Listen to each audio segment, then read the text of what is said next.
Last technique we're going to do for this series is hamstrings and calves. I'm going to add a disclaimer that I generally don't feel anything when I roll my hamstrings and calves. So if you don't feel anything either, that's fine. There's nothing wrong with you. But a lot of people do. So we're going to go through it. I have my bumpy foam roller again, because I have a lot of adipose tissue back here that the bumpy helps to get in there. I'm going to start by sitting on the roller, just like we did with glutes. Now, another important note to mention is that our hamstrings connect right up in here, almost like in the middle of the butt cheek area.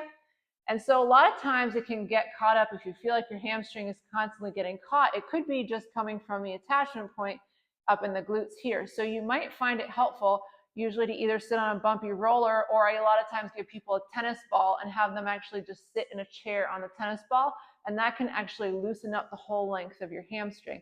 So we're going to start in there and just see if you've got any tension in those attachment points there. And then we're going to start to roll backwards. If you have a 12-inch, like I have a 12-inch here, probably wouldn't get both my hamstrings, so I might do it one leg at a time. But for now, we're going to roll the back of the legs. And if you find a spot that's particularly bumpy or feels like it's jammed up, stop and hold there. And we're going to roll all the way down to right below the knee joint, or right above the knee joint, depending on your reference point.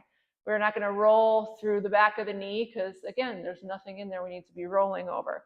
So once we get all the way down here, if you want to jump into your calves, you're going to do the same thing. Put your calves on top of the roller, below the knee joint, and you can lift your hips up here if you have that strength, or you can just press down on your calves and start to roll back. Again, stopping if you feel any particular tight points.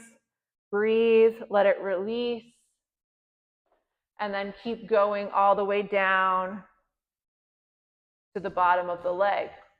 So that should help to open up the back of the leg. We did the front of the leg, we did the back of the leg.